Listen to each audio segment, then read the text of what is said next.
So, over the course of the past few weeks, we've been taking a deeper look at the story of Joseph, who is the 11th son of the great Jewish patriarch Jacob, whose story unfolds in the last few chapters of the book of Genesis.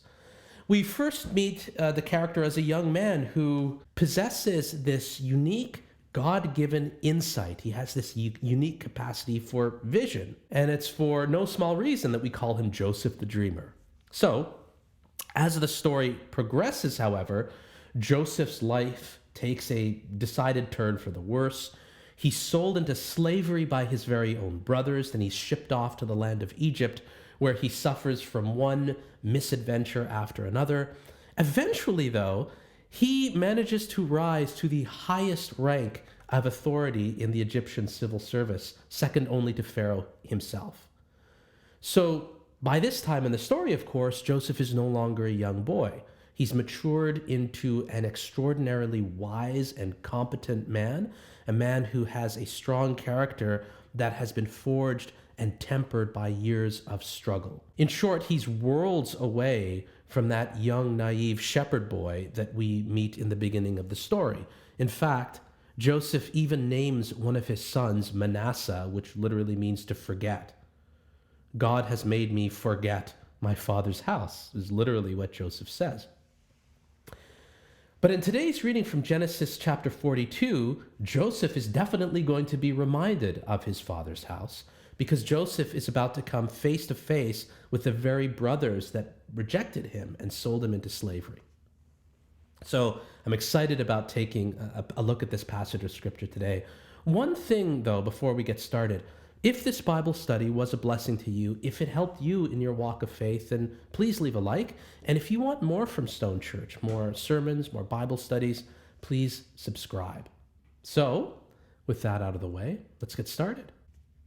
So, as you may recall, a major famine has struck the entire region, a famine that affects not only the land of Egypt, but the land of Canaan as well, where Joseph is from, where Joseph's family lives. Thanks to Joseph's shrewdness, though, there's more than enough food in Egypt. There's enough grain stored away for the entire population. It's enough to last a very long time.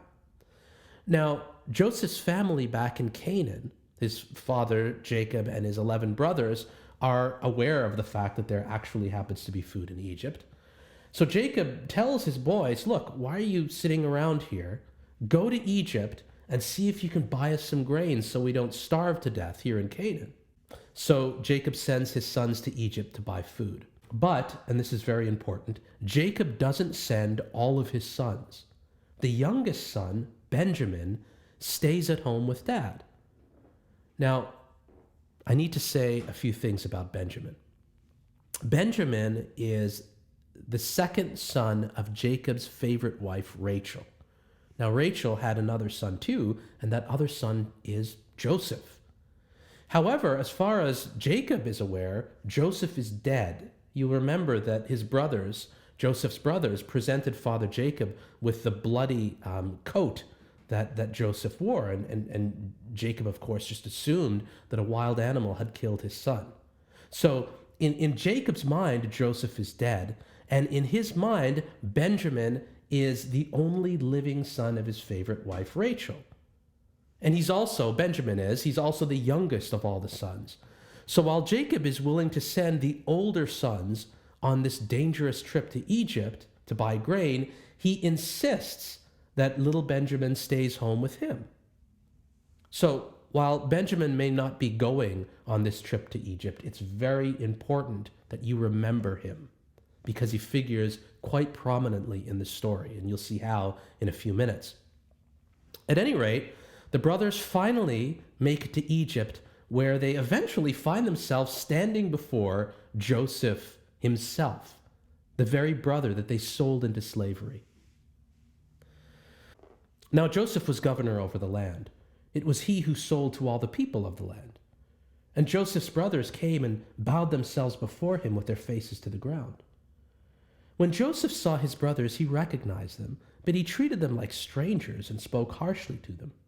"Where do you come from?" he said. They said, "From the land of Canaan to buy food." Although Joseph had recognized his brothers, they did not recognize him.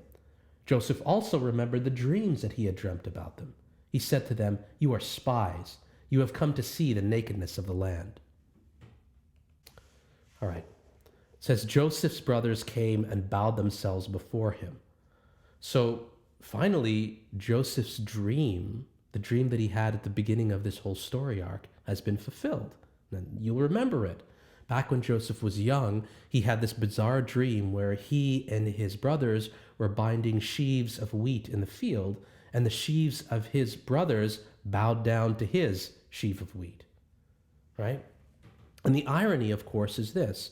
The brothers who hated this dream sold Joseph into slavery in order to prevent the dream from coming true, in order to prevent this whole scenario of having to bow down to their youngest brother. However, it's precisely that action, that is the action of getting rid of Joseph, that eventually results in the fulfillment of the dream. Here they are in Egypt now, and they're bowing down before their extremely powerful brother. But because they don't recognize Joseph, they're not aware that this dream has been fulfilled. Joseph, however, does in fact recognize his brothers. As they all bow down before him, he remembers his dream. In fact, it says right in verse 8, Joseph also remembered the dreams that he had dreamt about them. But despite all of this, Joseph does not say, "Guys, don't you recognize me? It's me, your brother Joseph." He doesn't reveal himself to them. Now, why is that? Well, I think there are a number of obvious reasons. Joseph has endured dreadful treatment at the hands of his brothers. He was sold into slavery by them. And if he were to reveal his identity to the brothers, it would mean a genuine reunion, a reunion where they actually have to, acknowledge what happened in the past. And I don't think Joseph is ready for this. So he puts it off, I think, by withholding his identity from them. And not only does he not reveal his identity, he also treats them really harshly and accuses them, his own brothers, of being spies, even though Joseph knows for a fact that they're not spies. Now, why does Joseph treat his brothers so harshly? Again, the reasons are obvious. Joseph is still quite resentful of his brothers. And really, can you blame him? The brothers, however, are quick to refute the charge that they are in Egypt in order to spy out the land. They said to him, "No, my lord, your servants have come to buy food. We are all sons of one man. We are honest men. Your servants have never been spies." But he said to them, "No, you have come to see the nakedness of the land." They said, "We, your servants, are 12 brothers, the sons of a certain man in the land of Canaan. The youngest, however, is with our father, and one is no more." I want to focus on one important phrase here. The youngest is with our father. The youngest son, of course, is Benjamin, who has remained home with Jacob. Again, Benjamin is the only son of Rachel other than Joseph himself. So while Joseph stands before his 10 brothers, he knows that his full brother, Benjamin, is still alive and at home with his dad. And I believe that this mention of Benjamin would have awoken a kind of grief, maybe even a strong longing or desire in Joseph's heart. I think he would have longed to see his full brother again, because Benjamin is the only brother who shared the same mother as himself. But also, Benjamin was never involved in the whole plot to sell Joseph into slavery. He was too young, so he can't resent his brother Benjamin in the same way he resents his other brothers. So I think mention, again, of his little brother Benjamin would have pierced the armor of that anger and resentment and hurt, and would have opened up to Joseph the possibility of mercy. So listen to what Joseph says next. And this is Joseph maintaining his harsh and angry tone. He says, "It is just as I have said to you, you are spies. Here is how you shall be tested. As Pharaoh lives, you shall not leave this place unless your youngest brother comes here. Let one of you go and bring your brother, while the rest of you remain in prison, in order that your words may be tested, whether there is truth in you. Or else, as Pharaoh lives, surely you are spies." And he put them all together in prison for 3 days. So this is what I think is going on here. Joseph is concocting a plan that hopefully will result in him being reunited with his youngest brother Benjamin once again. And the best way, in Joseph's mind, to see Benjamin would simply be to force his brothers to go back home and bring Benjamin to Egypt. So basically, he tells them, look, you guys are not going to be allowed to leave until somehow Benjamin comes here. And then he puts the brothers in prison. Interesting little reference to what happened to Joseph earlier.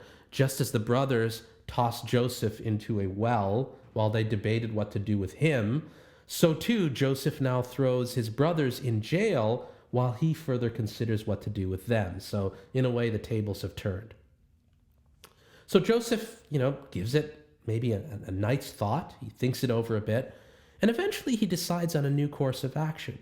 So instead of holding 9 of the brothers captive, while one of them returns back home to retrieve Benjamin, he decides to hold only one of the brothers captive, as a hostage, as it were, and then send 9 of them back to fetch his brother. Now, the question is, why did Joseph change his plan? Again, I think that mention of his little brother Benjamin softened Joseph's heart. Softened Joseph's heart not just towards Benjamin, but towards his whole family. And he doesn't want to see them die of starvation. So if he sends 9 of the 10 brothers back home with sacks full of grain, then the family has far more food to eat, 9 times as much as they would have had if Joseph had only sent one brother back home. I think it could also be that Joseph is testing the character of his brothers. So let me put it this way. If the brothers simply abandon the one brother that's been left behind and never come back to get him, then that would be proof to Joseph that over the years, really, the character of his brothers hasn't changed that much. They're still the same scoundrels that they were before. However, if they do come back to get Simeon with Benjamin, then in Joseph's eyes, his brothers would seem, somehow more reformed, seem more mature. At any rate, the 10 brothers all turn to each other after Joseph announces this, and they start speaking to one another. And of course, they're speaking in Hebrew, a language that they assume Joseph can't speak. They said to one another, "Alas, we are paying the penalty for what we did to our brother. We saw his anguish when he pleaded with us, but we would not listen. That is why this anguish has come upon us." Then Reuben answered them, "Did I not tell you not to wrong the boy? But you would not listen. So now there comes a reckoning for his blood." So here, I think the brothers are demonstrating that they have by no means forgotten Joseph entirely, or perhaps Joseph's dream. They thought that by selling their brother into slavery, they would be rid of him for good. But what we find out is that all these years, memory of Joseph has haunted the brothers. They remember this missing brother of theirs, and they remember that they are the cause of his loss. In fact, based on that little spiel we heard earlier, their memories of Joseph seem really striking, seem really vivid. They clearly remember Joseph being trapped in the well in a state of anguish and pleading. Those are literally the words that they use. And it's quite obvious that they feel a tremendous sense of guilt for what they've done. And they even view their current predicament as, basically divine judgment. They believe that now they are receiving their just penalty for having sold Joseph into slavery. And the brothers say as much in the last verse. "Alas," they say, "we are paying the penalty for what we did to our brother." Now, I believe that the brothers are actually correct about a couple of things. The fact that they are now in Egypt, bowing before Joseph, is in fact a consequence of having sold Joseph into slavery. They're also correct in assuming that their present predicament is God's will. I think that God has brought this all about. I think that the story is clear about that. The storyteller is clear about that. But the brothers of Joseph are wrong in one fundamental thing.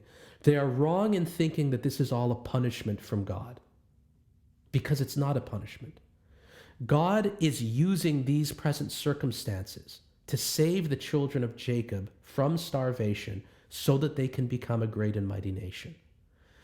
God's punishment, God's wrath, isn't the thing. It's not the force that's driving this story forward.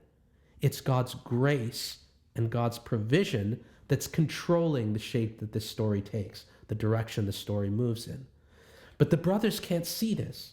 They're incapable of seeing this because they're so plagued with guilt and fear over what they did to their brother so many years ago.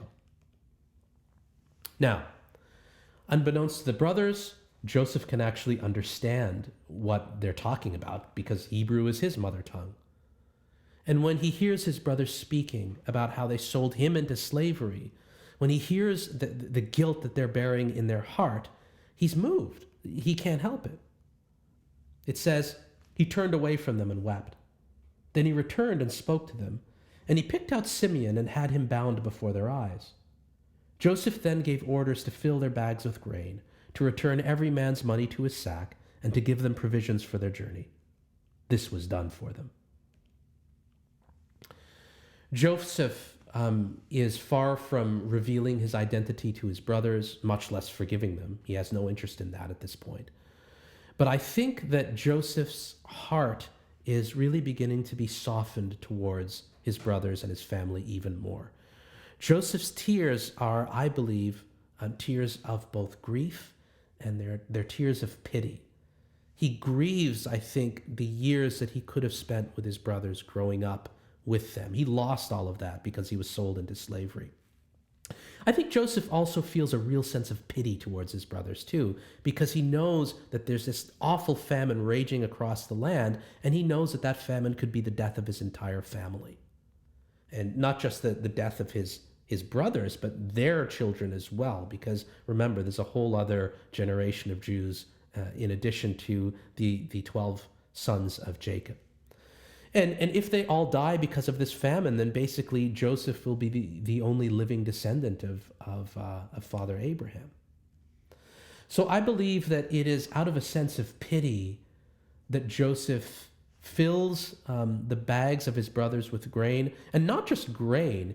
He secretly places the money that they use to pay for the grain in the bags too. So essentially, he just gives his brothers free food. Joseph, outwardly, with his words, is trying to look as harsh and as stern as he possibly can, but I think his actions betray a softer side of Joseph. I think that Joseph can't help but harbor some feeling of affection towards his brothers.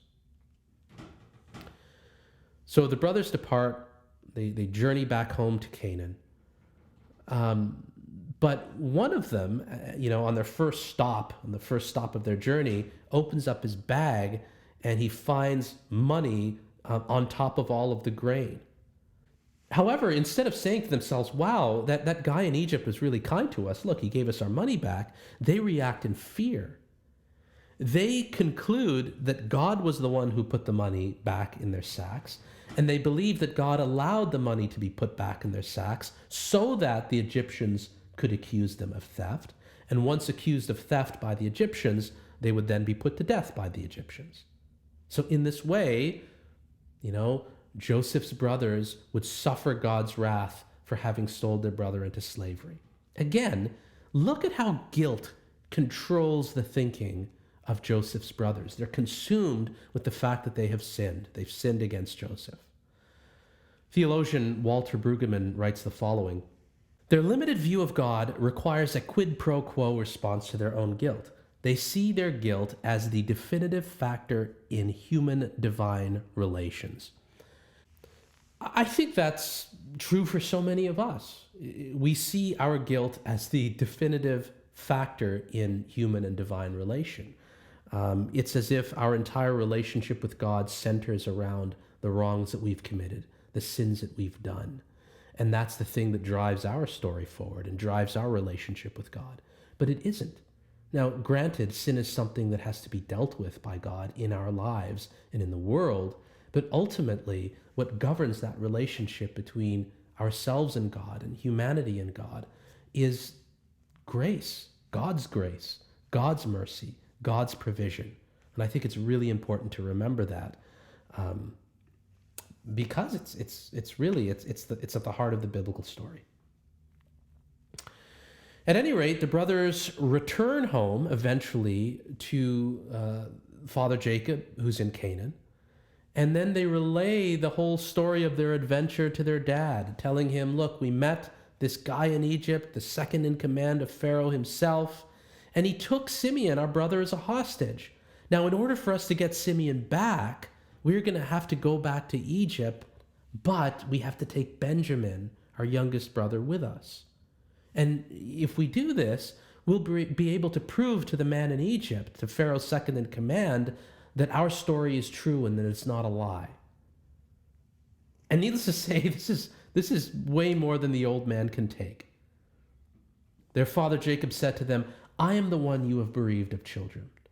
Joseph is no more, and Simeon is no more, and now you would take Benjamin. All this has happened to me. Then Reuben said to his father, you may kill my 2 sons if I do not bring him back to you. Put him in my hands, and I will bring him back to you. But Jacob said, my son Benjamin shall not go down with you, for his brother is dead, and he alone is left. If harm should come to him on the journey that you are to make, you would bring down my gray hairs with sorrow to Sheol. I established earlier that Benjamin is, so far as Jacob is concerned, the only surviving son of his favorite wife, Rachel. He's also the last-born son. He's the last of the family. And the thought of losing Benjamin, in addition to Joseph, is more than Jacob can bear. Jacob, I think in these verses, is portrayed as, I think, a self-pitying, overly dramatic old man here. He even uses this interesting expression. He says, all this has happened to me, as if he were the most unlucky man alive. And granted, what he's been through has been just awful. But you'd think that in the ancient world, Jacob probably has it relatively well. But still, he's incredibly upset. He's incredibly hurt. At any rate, Jacob's grief at having lost Joseph, in addition to his fear of losing Benjamin, basically prevent him from granting his sons permission to return to Egypt. He kind of just writes off poor Simeon as lost. And when this chapter comes to a close, well, Jacob is literally frozen. He's incapable of taking any kind of action to drive the story on. He's stuck. He doesn't want to send his sons back to Egypt to get Simeon. Eventually, however, I think the brute force of just hunger itself will force Jacob to make a move. And we'll talk about the decision that Jacob makes the next time we have this Bible study on the last few chapters of Genesis and on the story of Joseph. So thank you so much for joining me today in this Bible study. I will say again that if this Bible study was a blessing to you, please leave a like. And if you'd like more from Stone Church, more sermons, more Bible studies, more services, please subscribe. Thanks a lot for watching today, and God bless.